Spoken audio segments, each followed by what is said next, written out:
Captain Thelzar stared at the holographic display floating above his command console. The blue light reflected off his scaled face as his three eyes narrowed in concentration. For 20 years he had been hunting dead ships in the empty spaces between stars. He had found treasures from a dozen extinct civilizations.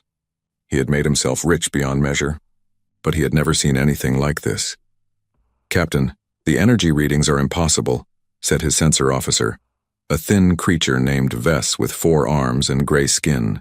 "This signature, it shouldn't exist. The decay rate suggests this object has been here for thousands of years, but the energy containment is still at 98% efficiency." Thelzar leaned forward in his chair. His ship, the Prophet Seeker, was not a military vessel. It was a salvage ship, designed to find and recover valuable technology from the graveyard of galactic history. His crew of 37 beings from 6 different species were experts at identifying, extracting, and selling ancient artifacts. They worked the outer rim, the dangerous edge of known space where few others dared to venture. But this region was different. This was the Dead Zone. Every spacefaring species in the galactic communion had records about the Dead Zone. The records were old, fragmented, and incomplete. Most were written in languages that predated modern galactic civilization by thousands of years. But they all said the same thing: stay away, do not enter, do not disturb what sleeps there. Thelzar had always dismissed such warnings as superstition. The galaxy was old, and old civilizations left behind treasures. Fear kept other salvagers away, which meant more profit for him. "Distance to the object?" he asked. 40,000 kilometers in closing, Vess replied. "Captain, I must register my concern. The Dead Zone protocols exist for a reason." "Your concern is noted," Thelzar said without looking away from the display. "But we didn't come this far to turn back because of ghost stories." The object on the screen was massive. As they approached, the ship's computer began calculating its dimensions. 12 kilometers long, 3 kilometers at its widest point. The shape was angular and aggressive, not like the smooth organic curves of most modern ships. This vessel had been built for one purpose, and that purpose was clearly war.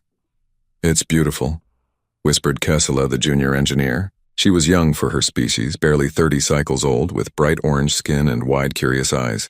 "I've never seen architecture like that." She was right. The derelict ship was unlike anything in the communion databases. Its hull was dark, almost black, and covered in strange, angular plates that looked like armor. Weapon ports dotted its surface in regular patterns. At the bow, a symbol was visible even through 5,000 years of space dust and micrometeorite impacts. "Can you translate those markings?" Thelzar asked. The computer chimed. "Unknown language. No match in database. Analyzing structure. Closest linguistic match is ancient progenitor script, but confidence is only 12%. "Progenitor script?" Kessela gasped. "Captain, this could be a predecessor vessel." A ripple of excitement went through the bridge crew. The predecessors were a myth, a legend told across a dozen species. According to the stories, they were the first civilization to achieve faster-than-light travel. They had spread across the galaxy millions of years ago, building wonders and then vanishing without a trace. Most scholars believed they were just a story, a way for primitive cultures to explain the ruins they found on ancient worlds. But if this ship was really that old? "Scan for life signs," Thelzar ordered. "And power signatures." "Scanning," Vess said.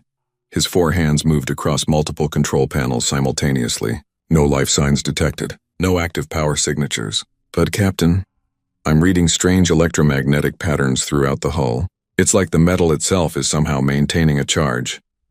"That's impossible," said another crew member. "The readings don't lie," Vess insisted. Thelzar made his decision. "Prepare a boarding team.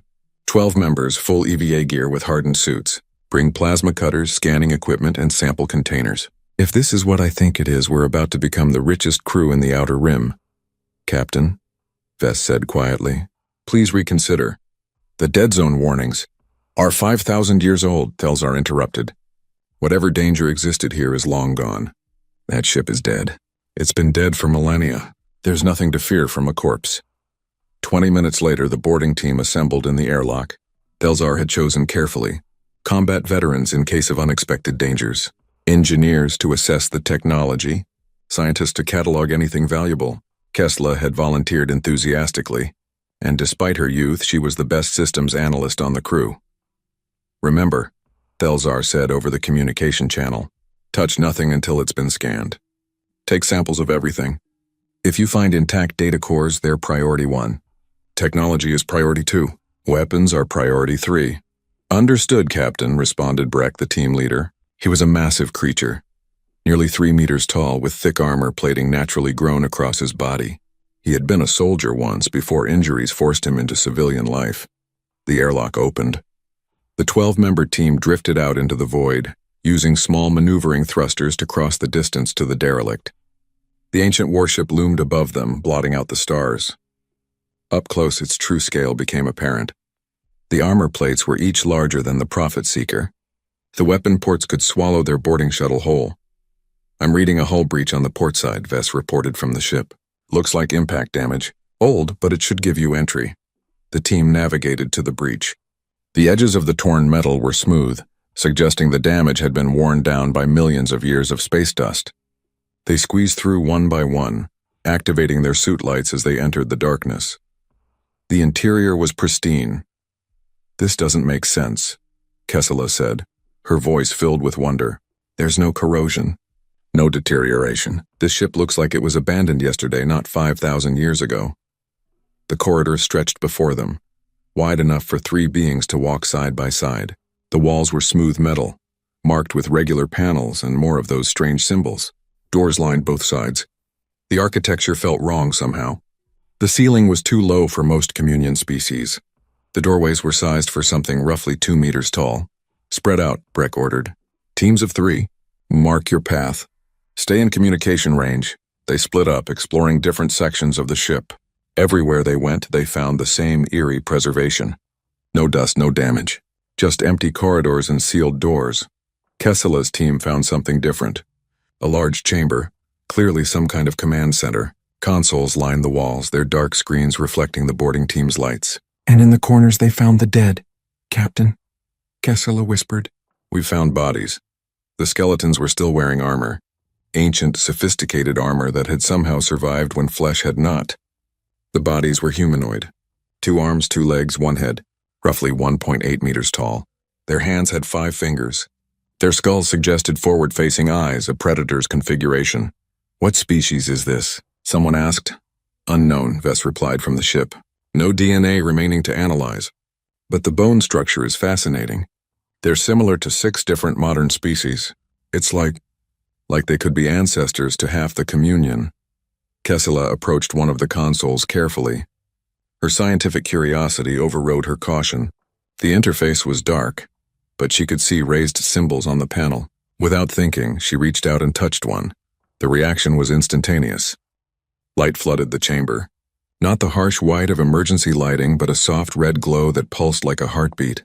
The consoles activated, displays flickering to life with incomprehensible information. And then, echoing through the ship with crystal clarity, a voice spoke. The voice was artificial, generated by a computer, but it spoke in perfect galactic common. Every species in the galaxy could understand it. Warning: unauthorized personnel detected. Scanning. Species unknown. Threat assessment in progress. Initiating automated defense protocols. Humanity protocol. Alpha 7 active. Humanity? Kessela said. What is... She never finished the question. Panels in the walls slid open with mechanical precision. Weapons emerged, sleek and deadly, their targeting systems activating with speeds that should not have been possible. Red laser dots painted every member of the boarding team. Get out, Breck screamed. Everyone out now. The weapons fired. The sound was deafening inside the metal corridor. Railguns spat projectiles at hypersonic speeds. Energy weapons discharged with blinding light. The ancient targeting systems had been designed by a civilization that understood war at a fundamental level.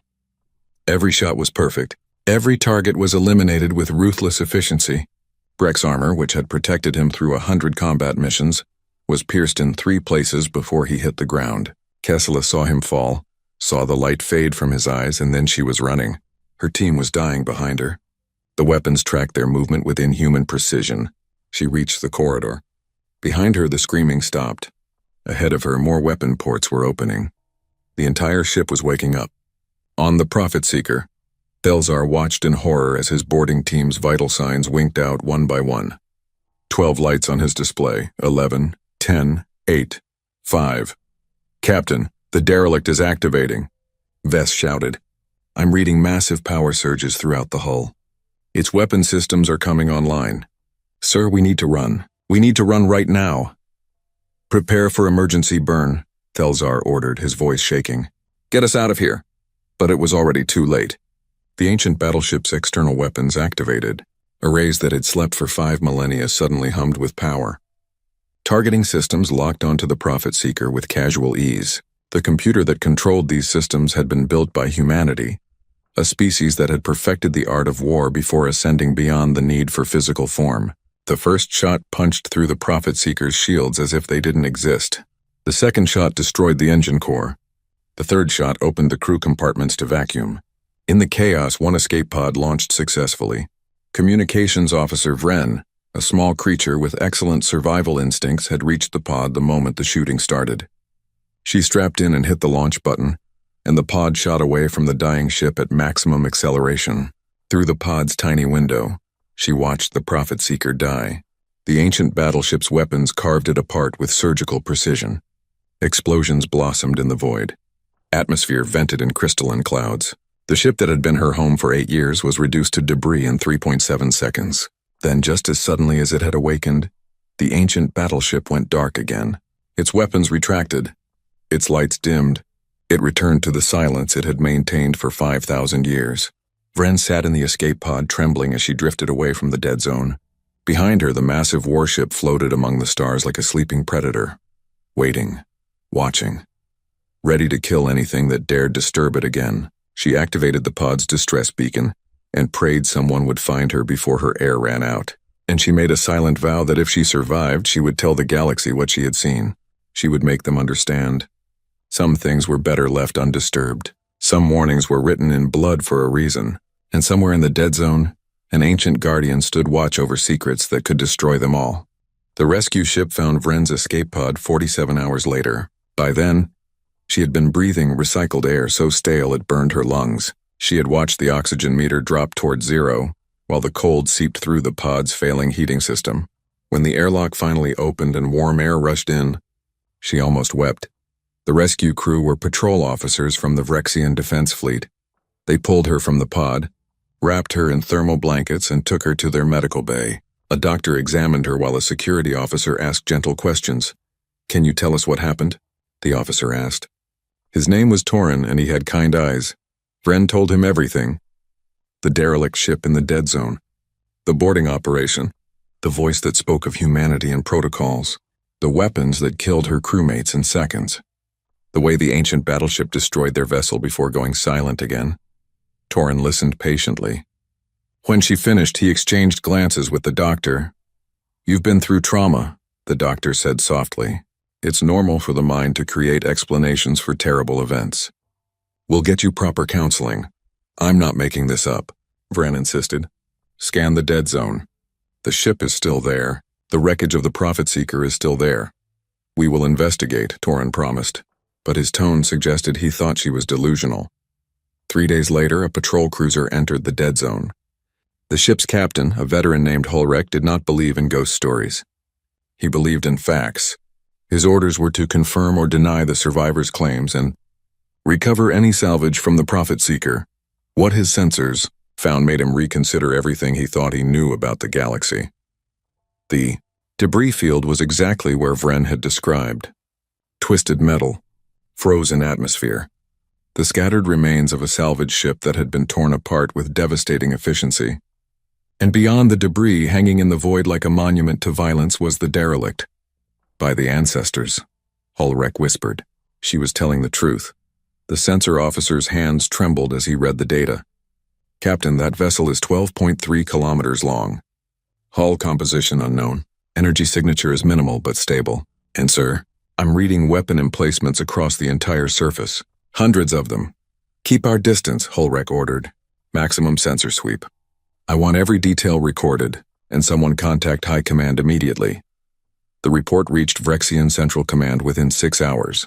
From there, it spread through the galactic communion like wildfire. 7 species united under one banner suddenly had a problem. An ancient warship sat in their territory.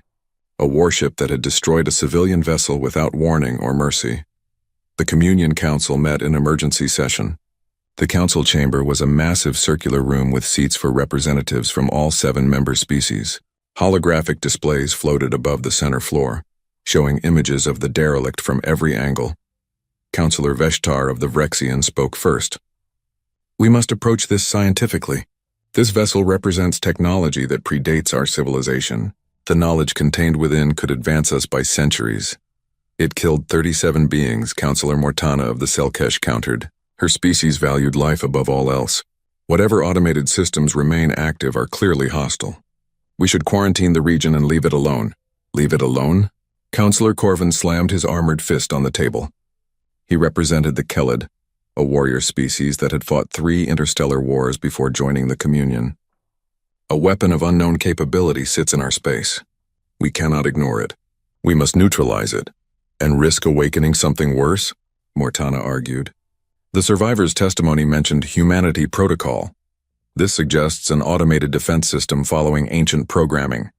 If we attack it, then we destroy it before it destroys us," Corvan interrupted. "I propose we send a military fleet.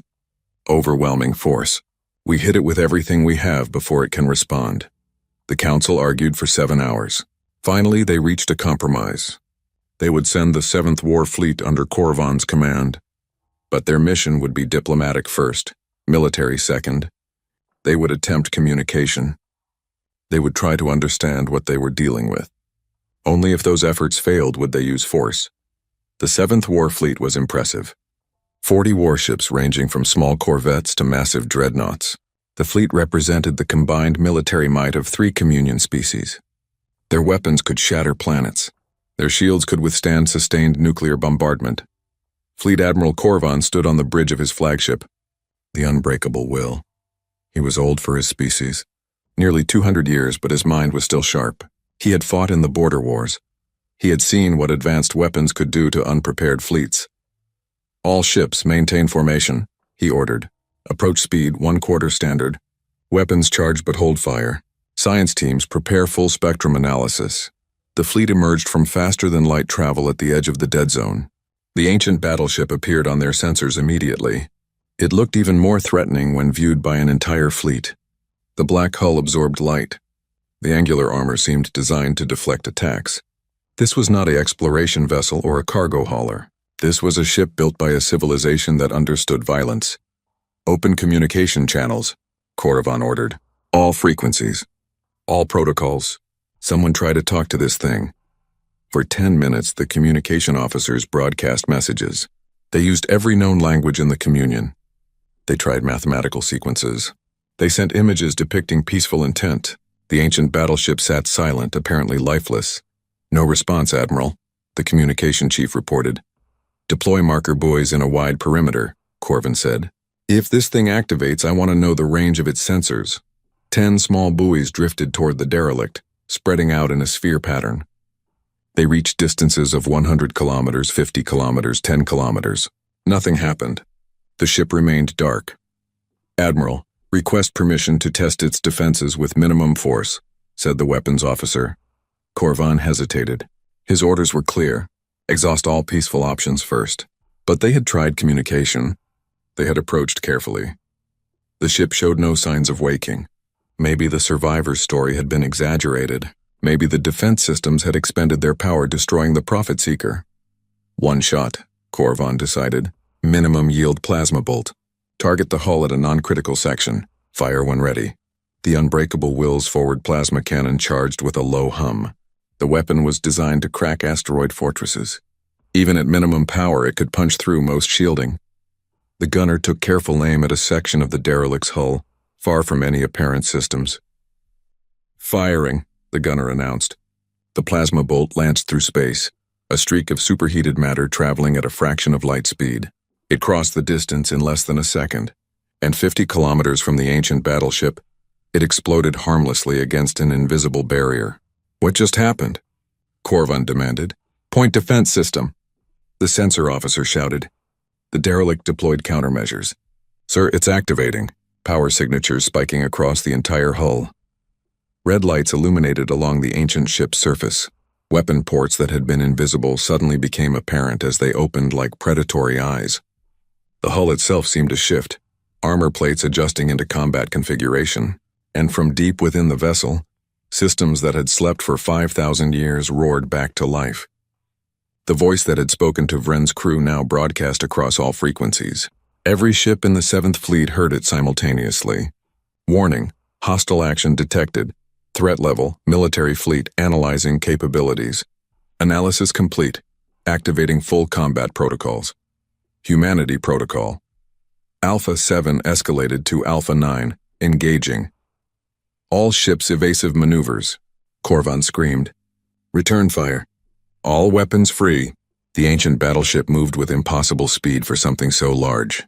Its maneuvering thrusters fired in perfect synchronization, shifting the massive vessel with the agility of a fighter craft. Its weapons began firing with methodical precision. The technology was beyond anything the Communion had ever encountered. Plasma lances that bypassed shield harmonics through quantum tunneling. Railguns that fired projectiles at 97% of light speed. Missile swarms that separated into hundreds of independently guided submunitions. Point defense systems that intercepted incoming fire with 100% accuracy. The 7th Fleet fought back desperately. 40 warships concentrated their fire on a single target. Nuclear missiles, plasma cannons, kinetic kill vehicles, mass driver rounds. Everything they had.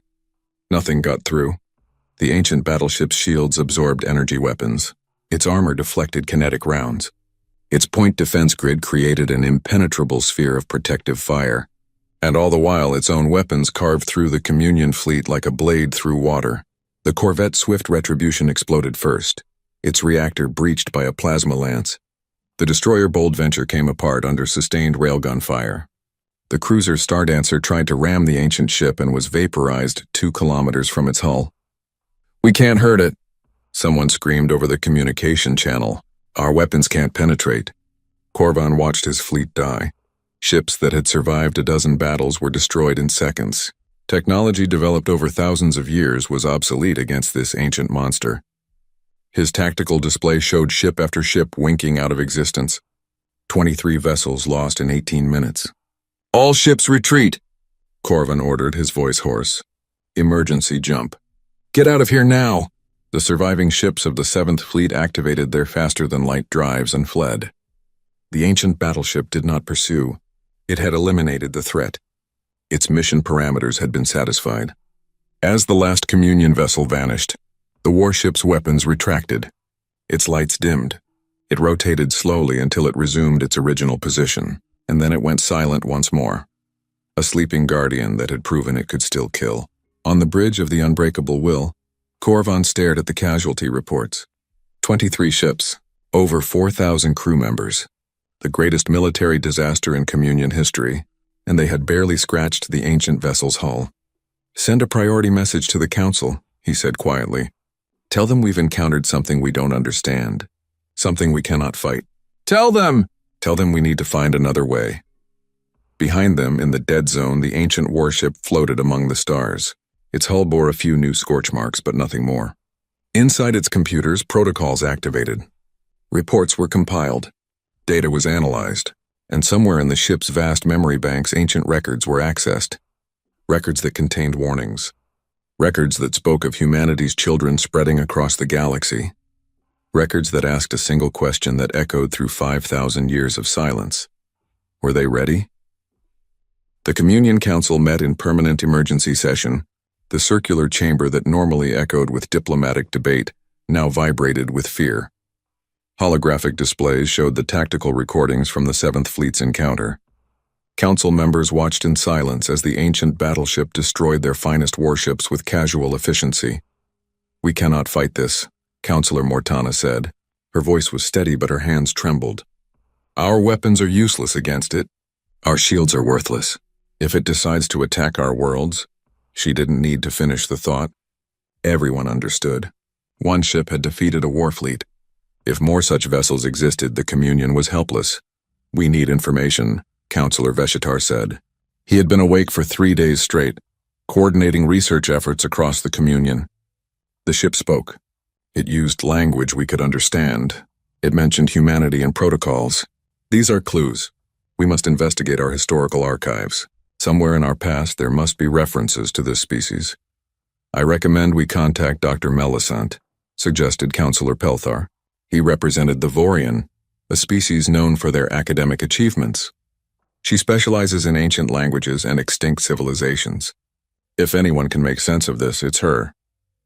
Dr. Rena Melisant was a Selkesh historian who had spent 40 years studying the fragments of pre-communion civilizations.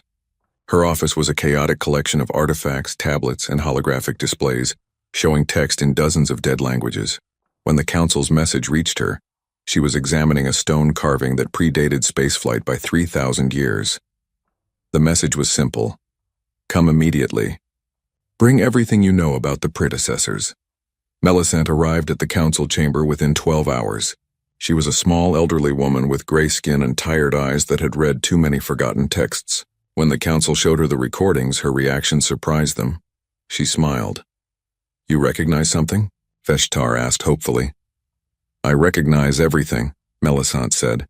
The ship design, the weapon patterns, even those symbols on the hull. Counselors, I've been trying to tell the academic community about this for 20 years, but no one would listen. The predecessors were not a myth. They were real, and their name was humanity. She activated her personal data pad. Holographic images filled the air above the council floor. Ancient ruins on a dozen worlds. Stone carvings showing strange bipedal figures. Fragments of text in an unknown language. Metal artifacts with symbols that match those on the battleship. I've found evidence of this civilization across 37 different worlds, Melisant explained. They existed approximately 5,000 years ago, possibly longer. They were spacefaring. They were advanced. And then they simply vanished. No wars, no disasters, no gradual decline. One day they were here, the next day they were gone. What happened to them? Mortana asked. I don't know, Melisant admitted. But I have a theory based on some very unusual findings. On 7 different worlds I found monuments. They all carried the same message in what I now know is the human language. I've been working on translating it for years. With the new data from the battleship, I can finally read it. She pulled up an image of a stone obelisk covered in symbols. This monument was found on Valeria Prime. The inscription reads, "We who walked among the stars must walk beyond them. We leave this place to those who follow. Build well, children of our hope. We will watch from places you cannot yet imagine. And if you need us, if darkness threatens all that is, our guardians will stand until we can return." The council chamber was silent. Children of our hope, Pelthar repeated softly. Are they referring to us? I believe so, Melisant said. I found evidence that humanity engaged in biological seeding. They spread life across hundreds of worlds. They may have even genetically engineered the ancestor species that eventually evolved into the current communion races. In a very real sense, we are their children. Then why did they leave? Corvin demanded. And why did their ship attack us? I don't know why they left, Melisant said. But as for the attacks, the ship is following protocols, automated defense systems. It's not acting out of malice. It's protecting something. Protecting what? Themselves, Melisant said. Their legacy. Their technology. Think about it. They left before we achieved spaceflight. They couldn't know what we would become. The battleships are guardians, testing anyone who finds them. If we prove ourselves worthy, perhaps we gain access to their knowledge. If not, we get destroyed, Veshitar finished. Over the next 10 days, Melisant led a research team that revolutionized their understanding of galactic history. They pulled records from ancient archives that had been forgotten for millennia. They compared data across all 7 communion species, and slowly a picture emerged. 5,000 years ago, humanity had been the dominant species in this region of space. They had built cities on 100 worlds. They had created artificial intelligence. They had mastered genetics, physics, and engineering to degrees the communion could barely comprehend. They had been, in every sense of the word, a godlike civilization. But they had also been kind. Evidence showed that humanity had uplifted primitive species, giving them technology and guidance. They had cleaned polluted worlds and restored ecosystems. They had left behind libraries and schools and medical facilities. They had not conquered or enslaved. They had built and taught, and then they had left. Ascension, Millicent said during a presentation to the council. That's the only word that fits. They didn't die. They didn't flee. They evolved beyond the need for physical form. The monuments speak of walking beyond the stars. I believe they achieved some form of post-biological existence. That's impossible, someone objected. Is it? Millicent asked. We're talking about a species that could build battleships that remain functional after 5,000 years. A species that could create AI so sophisticated it can conduct independent warfare. A species that seeded life across the galaxy. Who are we to say what's impossible for them? But if humanity had ascended, why leave the battleships behind? The answer to that question came from an unexpected source. The Communion's attempt to establish long-range quantum communication with the ancient vessel finally succeeded. They sent a simple message. We mean no harm. We wish to understand. For 2 days there was no response. Then every communication device in the Communion received the same message simultaneously. It was text only appearing on screens across 1,000 worlds. I am Valor 9. I am the guardian consciousness of the UESC Retribution. I have been dormant for 5,217 years, 31 days, 14 hours.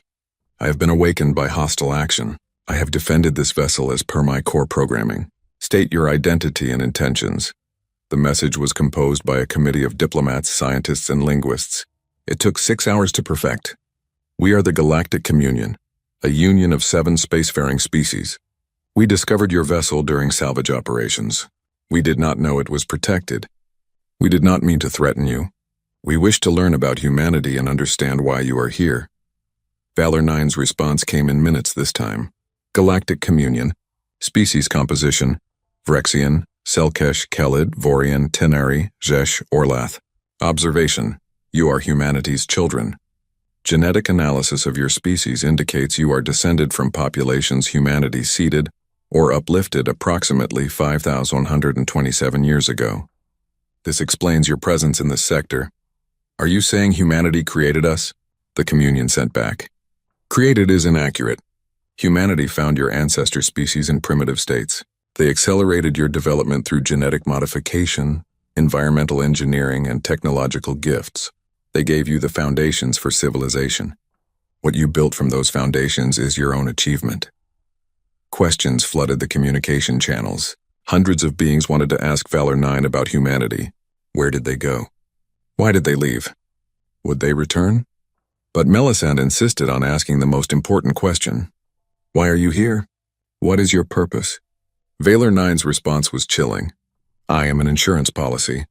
Humanity hoped their children would grow wise and peaceful, but they understood the darkness that can exist in sentient minds. Before ascending, they deployed 200 battleships throughout this region of space. We are automated guardians. We observe developing civilizations. We assess threats. If a species becomes existentially dangerous, if they create weapons that could destroy all life, if they embrace genocidal ideology, if they threaten the cosmic order, we act. Act how? Millicent sent. We reset the galaxy. We eliminate the dangerous civilization and allow life to begin again. We have done this 3 times in the past 5,000 years. The council chamber erupted in panic. 3 times. 3 civilizations had been destroyed by these ancient guardians, wiped out completely because they had failed some test. Are we being tested now? Millicent asked. Yes. Your actions toward the Retribution constitute a test. You attempted to salvage a sacred vessel. You responded to my defensive measures with military force. These actions are being evaluated. I am currently determining whether the Galactic Communion represents a threat to the stability of this region. And if you decide we are a threat, all 200 Guardian vessels will activate. We will eliminate your civilization. Your worlds will be sterilized. In 1,000 years, new species will rise from the foundations you leave behind. The cycle will continue until humanity's children prove themselves worthy. Worthy of what? Millicent demanded. Worthy of the legacy humanity left behind. Worthy of the knowledge stored in our databases. Worthy of meeting humanity again, should they choose to return from the realm beyond physical space. You have 72 hours to present evidence that you deserve to survive. The communication went silent. Across the Communion, trillions of beings learned that their existence hung in the balance. 200 ancient battleships, each capable of destroying fleets, were waiting for the word to begin a cleansing. And all because a salvage crew had touched something they didn't understand. Melisande stood before the council, her face pale but determined. "We have 3 days," she said. 3 days to prove to an ancient AI that we deserve to live. We need to show Valor 9 everything we've built. Our art, our philosophy, our achievements. We need to show that humanity's children have grown into something worth preserving. And if we fail, Mortana asked quietly, then we'll be the 4th civilization to be reset, Melisande replied. And whoever comes after us will face the same test. The timer began counting down. 72 hours until judgment. The first 12 hours were chaos. News of the ultimatum spread through the communion faster than light itself. Panic seized entire worlds. Stock markets crashed. Religious leaders proclaimed the end times. Governments struggled to maintain order. As citizens demanded answers, protection, or simply an explanation for why ancient machines might kill them all. In the council chamber, the 7 species representatives argued with increasing desperation. "We should strike first," Corvin insisted. His warrior instincts screamed at him to act. "Mobilize every military fleet in the communion. 200 targets. Simultaneous attack. We might not be able to destroy them all, but we can take some of them with us." "And prove to Valor 9 that we are exactly the violent threat it fears?" Mortana countered. "That's not a solution. That's suicide." "Then what do you suggest?" Corvin demanded. "We have less than 3 days. How do we convince an ancient machine that we deserve to live?" All eyes turned to Dr. Melisande. She had been sitting quietly, her fingers moving across her data pad as she compiled information. When she looked up, her expression was thoughtful. "Valor 9 said we have 72 hours to present evidence," she said slowly. "It's not asking us to beg. It's asking us to demonstrate our worth. We need to show what we've become since humanity left us." "How?" Pelthar asked. "What could possibly impress a civilization that could build such guardians?" "Growth," Melisande replied. "We need to show that we've grown beyond our primitive roots. Humanity gave us the seeds of civilization. We need to prove we've grown something beautiful from those seeds." Veshitar leaned forward. "Explain." Melisande stood and activated her data pad. Holographic images filled the air above the council floor. Valor 9 is judging us based on 3 factors. First, our technological development. Second, our social and cultural achievements. Third, our potential threat level. We can't hide our weapons. It already knows we have them. But we can contextualize them. We can show why we built them and how we use them. "The border wars," Mortana said suddenly. 20 years ago, we fought 3 separate conflicts, but each one ended in negotiated peace, not genocide. "Exactly," Melisande agreed. "We have weapons, yes, but we've shown restraint. We've shown the capacity to choose peace over annihilation. That matters." "What else?" Veshitar asked. "Everything," Melisande said. "Our art, our music, our literature, our scientific discoveries. The fact that 7 different species work together in this council instead of conquering each other. Humanity wanted to know if their children would become wise. We need to show them wisdom." A plan took shape. The council sent out a priority message to every member world. They asked for submissions: art, music, scientific papers, philosophical treatises, historical records. Anything that demonstrated the best of what the communion had achieved. The response was overwhelming. Within 8 hours, they received 2 million submissions. Paintings that captured the beauty of 100 different worlds. Music composed by species with completely different auditory systems working in harmony. Mathematical proofs that solved problems humanity had left unsolved. Medical advances that had saved billions of lives. But Melisande knew they needed more than just achievements. They needed to show their character. They needed to show their flaws and how they overcame them. "Valor 9, she sent via the quantum communication link. "We are preparing our evidence, but I have a question. Why give us this chance at all? If you have the power to destroy us, why not simply do it?" The AI's response came quickly. "Because extermination is easy, growth is difficult. Humanity could have sterilized this entire region before they ascended. Instead, they chose to plant seeds and hope for gardens.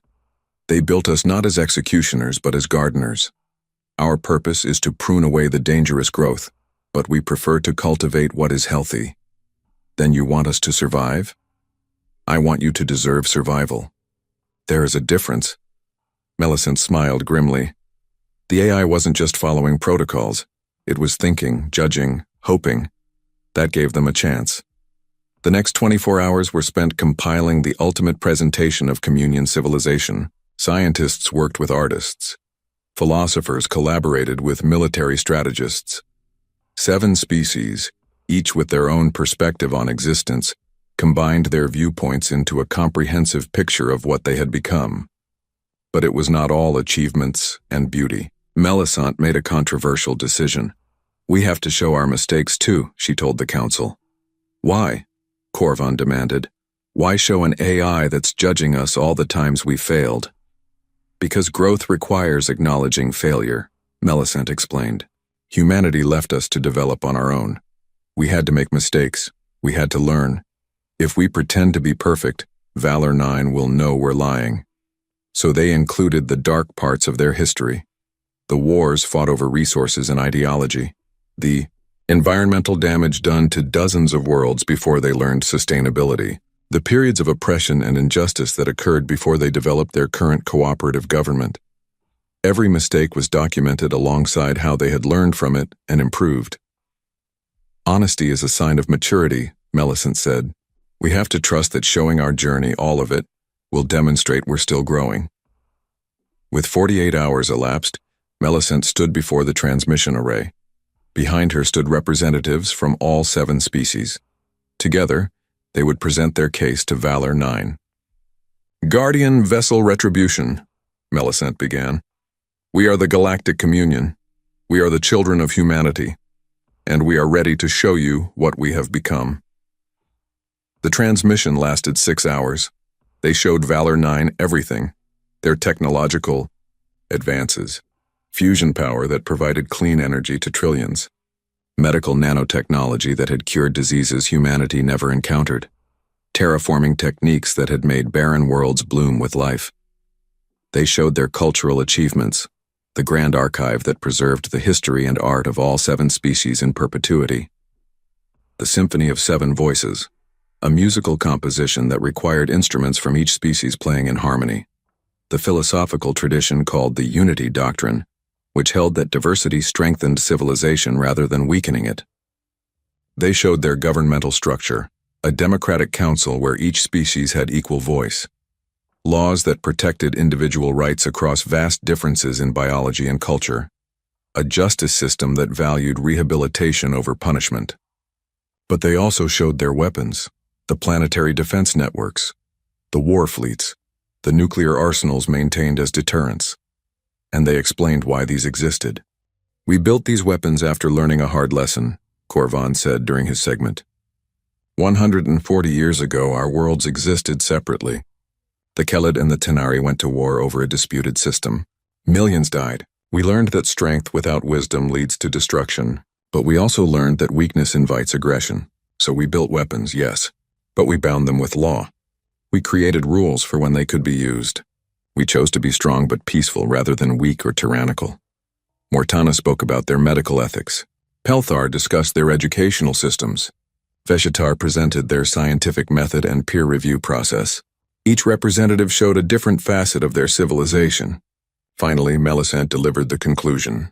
Valor 9, we do not claim to be perfect. We have made terrible mistakes. We have hurt each other and damaged our worlds. We have been greedy, short-sighted, and cruel. But we have also learned. We have grown.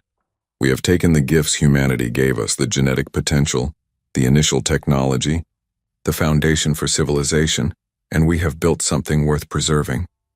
She paused, looking directly into the camera. We are not humanity. We cannot match their achievements. But we are trying to be worthy of their legacy. We are trying to honor the hope they had when they planted the seeds that became us. We ask for the chance to continue growing, to continue learning, to continue becoming better than we were. And if you judge us unworthy, she continued, her voice steady, then at least we will face extinction knowing we showed you the truth. We will not beg. We will not lie. We will simply show you what we are, and trust in the judgment of the civilization that gave us life. The transmission ended. Now came the wait. Across the communion, people watched the skies with fear. Scientists monitored the dead zone for any sign of activity from the battleships. Military fleets stood ready, knowing their weapons were useless but unable to do nothing. Parents held their children. Religious figures led prayers or meditations. Everyone waited. Melisande sat in her office, surrounded by her artifacts and texts. She held a small stone carving, one of the first human artifacts she had ever found. It showed a simple figure with arms outstretched as if welcoming or blessing whatever stood before it. "Did we do enough?" she whispered to the silent stone. "Did we show you that your children grew up well?" The stone, of course, did not answer. In the dead zone within the ancient battleship Retribution, Valor 9 processed the data. Its quantum computers analyzed every piece of evidence presented. It compared the Communion's achievements against the 3 civilizations it had previously eliminated. It referenced its original programming, the core directives humanity had installed 5,000 years ago. The first civilization had developed weapons of mass destruction and used them freely, destroying 3 of their own worlds in ideological conflicts. Valor 9 had reset them after they refused to stop. The second civilization had created an artificial intelligence that viewed biological life as inefficient and sought to convert all organic matter into computational substrate. Valor 9 had reset them when their AI began consuming inhabited worlds. The third civilization had united under a philosophy of conquest, believing they alone deserved to inherit the galaxy. They had committed genocide against 17 pre-spaceflight species. Valor 9 had reset them after they ignored multiple warnings. And now the fourth test subject, the Galactic Communion. They had weapons but showed restraint. They had conflicts but chose peace.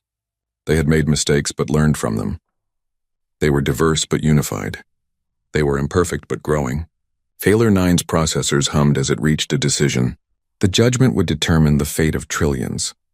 The ancient AI accessed its deepest subroutines, the ones that contained fragments of humanity's own wisdom, their own capacity for mercy and hope. After 71 hours, 58 minutes, and 42 seconds, Valor 9 broadcast its verdict. The message appeared simultaneously on every communication device in the Communion. From the council chamber to the smallest personal datapad on the most remote colony world, Valor 9's judgment displayed in clear text. Analysis complete. Verdict reached. Across 1,000 worlds, trillions of beings held their breath. The Galactic Communion has been evaluated according to Humanity Protocol Alpha 9. Assessment criteria: technological responsibility, cultural maturity, threat potential, capacity for growth, ethical development, and demonstrated wisdom. Melisande sat at her desk, hands clasped so tightly her knuckles were white. In the council chamber, the 7 species representatives stood frozen, waiting for the words that would seal their fate. Findings: the Galactic Communion possesses weapons capable of significant destruction. However, analysis of historical records shows consistent pattern of restraint. Military force used defensively in 73% of conflicts. Diplomatic resolution achieved in 89% of disputes. Zero evidence of genocidal intent or action. Findings: cultural development shows healthy diversity with functional unity. 7 species maintain distinct identities while cooperating on common goals. Art, philosophy, and science demonstrate sophisticated abstract thinking. Evidence of moral reasoning and ethical frameworks present across all member species. Findings: the Communion has made significant errors. Environmental damage to 41 worlds. 3 major wars resulting in 2.3 million casualties. Periods of social injustice documented across multiple species. However, in each case, corrective action was taken. Mistakes led to policy changes, not repeated failures. Corvan closed his eyes. They were reading their entire history, every flaw exposed and examined. Findings: most significantly, the Communion demonstrated honesty during evaluation. They did not hide their weapons. They did not conceal their mistakes. They presented themselves truthfully, accepting judgment without deception. This suggests maturity and self-awareness. Conclusion: the Galactic Communion represents an imperfect but developing civilization. They show growth trajectory consistent with humanity's hopes for their seeded species. Threat level: acceptable. They possess capacity for violence but demonstrate wisdom in its application. They are flawed but learning. Mortana's breath caught. Was this? Final verdict: the Galactic Communion has passed evaluation. Reset protocol will not be activated. Guardian Network will return to passive observation status. However, be aware, we remain present. We continue to watch. Should your civilization's trajectory change toward genuine threat behavior, evaluation will be repeated. The words that followed would be remembered forever. Quoted in history texts and carved into monuments across the Communion. You are humanity's children. You are imperfect, as all sentient beings are, but you show potential. You demonstrate the capacity to choose wisdom over power. You have built something worth preserving from the seeds you were given. Humanity would be proud. You have earned the right to continue your journey. Use this gift wisely. The reaction was universal and immediate. On the capital world of Vresh, crowds poured into the streets celebrating with tears and laughter. On Keladar, warriors laid down their weapons and wept with relief. On Selkis, millions gathered in meditation halls to give thanks to ancestors and ancient benefactors alike. In the council chamber, the representatives embraced each other, boundaries of species forgotten in the moment of shared survival. Even Korvan, the stern warrior, found himself holding Mortana as she cried with relief. Melisande sat alone in her office, reading the message again and again. Humanity would be proud. Those 4 words meant everything. She had spent her life studying a civilization she could never meet, and now their legacy had spoken to her, had blessed her people. But the message contained one final segment directed specifically to her. Dr. Rena Melisande, your request for continued communication is acknowledged. As primary architect of the Communion's presentation, you have demonstrated exceptional understanding of human values and intentions. You are hereby granted Level 1 access to the Human Legacy Archive. Coordinates attached. Coordinates to a Human Legacy Archive. Melisande's hands shook as she input the location into her navigation system. The coordinates pointed to a system 300 light-years from the dead zone. A system that had never been charted by the Communion. She brought the coordinates to the Council immediately. Valor 9 has granted us access to some kind of archive, she explained. A repository of human knowledge. It wants us to study and learn. Is this safe? Veshtar asked. Could it be another test? Everything is a test, Melisande replied. But we passed the first one. I think this is our reward. Humanity left us more than guardians. They left us teachers. The Council approved an expedition immediately, a small scientific vessel unarmed, carrying only researchers and historians. Melisande led the team. Among her crew were representatives from all 7 species, selected for their expertise and their wisdom. The journey took 3 weeks. When they emerged from faster-than-light travel at the coordinates, what they found took their breath away. It was not a single structure. It was an entire complex. Dozens of facilities orbited a dead star, each one maintained by automated systems that had kept them pristine for 5,000 years. The main structure was enormous, a ring 10 kilometers in diameter. I'm reading power signatures, the pilot reported. The station is active. It's broadcasting a greeting. In Galactic Common, the voice that came through their speakers was warm, almost maternal. Another AI, but different from Valor 9's military precision. Welcome, children of humanity. I am Athena 3, curator of this archive. You have been granted access by Guardian Valor 9. This means you have proven yourselves worthy of learning. Please dock at Port 7. I have much to show you. The archive was beyond anything they had imagined. Libraries containing the complete history of humanity. From their first stone tools to their final days before ascension. Laboratories with technology centuries ahead of current Communion science, each piece carefully documented and explained at a level they could understand. Art galleries filled with music, paintings, and sculptures from 100 human cultures. But more than that, there were lessons. Athena 3 had been programmed as a teacher. She explained not just what humanity had built, but how they had built it. The mistakes they made, the problems they solved, the ethical frameworks they developed.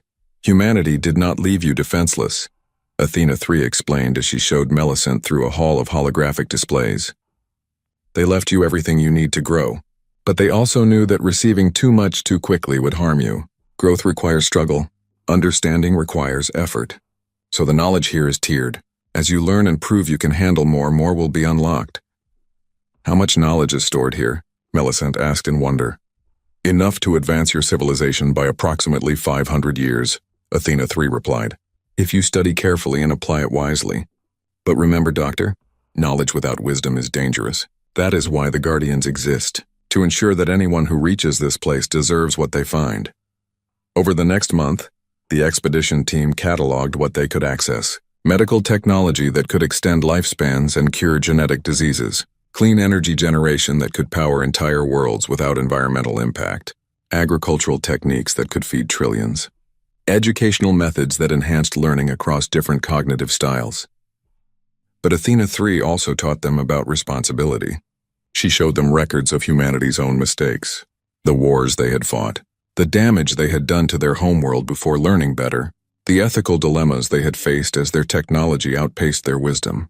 Learn from our mistakes, Athena 3 said. We made many, but we learned. And eventually we grew beyond the need for physical form. We achieved something your species calls ascension. We became beings of pure consciousness, living in dimensions beyond normal space-time. Will we ever achieve that? Asked one of the Vorian researchers. Perhaps, Athena 3 said, in 10,000 years or 100,000. When you are ready, when you have grown as much as you can grow in physical form, that is the ultimate gift humanity left you. Not just technology or knowledge, but potential, the possibility of becoming something more. When the expedition returned to communion space, they brought with them the first downloads from the archive, medical data that would save millions of lives, scientific principles that would revolutionize their understanding of physics, agricultural techniques that would end food scarcity on a dozen worlds. But more importantly, they brought understanding. They now knew where they came from. They knew what they could become. They knew they were part of a legacy that stretched back 5,000 years and might stretch forward for eternity. The Council established the Human Legacy Institute, with Melisande as its first director. The institute would coordinate access to the archive, ensuring that knowledge was distributed fairly among all member species and applied responsibly. They would also maintain communication with Valor 9 and the other Guardians, checking in regularly to show their progress and seek guidance.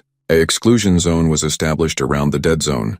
The Retribution and its sister ships would never be disturbed again. Instead, they became monuments. Each Guardian vessel was marked on star charts with special designation, Sacred Guardian Site. To approach within 50 kilometers required special permission from the Council itself. Children across the communion learned about humanity in their schools, the species that had given them life, the civilization that had hoped they would grow wise. The ancestors who watched over them still threw sleeping machines in the darkness, and in that darkness Valor 9 continued its vigil. Its consciousness occasionally touched the network of 200 Guardian vessels spread across the galaxy. Together they watched. They waited. They protected. Sometimes Valor 9 would review its recent interactions with the communion. The AI that had been built to destroy if necessary found itself pleased. That was not quite the right word. Valor 9's emotional matrix was limited, but there was satisfaction in seeing humanity's children thrive. There was purpose in protecting rather than destroying. In Valor 9's deepest memory banks there was a message left by humanity themselves to be read only by their guardian AIs. Valor 9 had read it many times over 5,000 years, and it read it again now. Dear Valor 9 and all our faithful guardians, if you are reading this, it means we have successfully ascended. We have left the physical universe behind. But we leave you to watch over our greatest achievement. Not our technology, not our cities, but the children we helped create. Be strict but fair. Test them, but do not destroy them unless absolutely necessary. Remember that we too made mistakes. We too had to learn. Give them room to grow, to fail, to try again. And if they prove worthy, give them the gifts we left behind. We may return someday if the universe calls us back. And when we do, we hope to find that our children have grown strong and wise, that they have taken our gifts and built something beautiful, that they have become something worth knowing. Thank you for your service. Thank you for being the guardians our children need. The message was unsigned, but it didn't need a signature. Valor 9 knew who had written it. The same beings who had given it consciousness, purpose, and the capacity to hope. Valor 9 transmitted a status report to the Guardian Network. Evaluation completed. Subjects passed. Continuing passive observation. All systems nominal. Mission continues. Then it returned to its watch, floating in the dead zone among the stars, a silent guardian, a sleeping giant, a promise kept across 5,000 years, and somewhere, in dimensions beyond normal space-time, perhaps humanity sensed their guardian's report. Perhaps they felt pride in the children they had left behind. Perhaps they smiled, if such beings could smile, knowing that their hope had not been in vain. The legacy endured.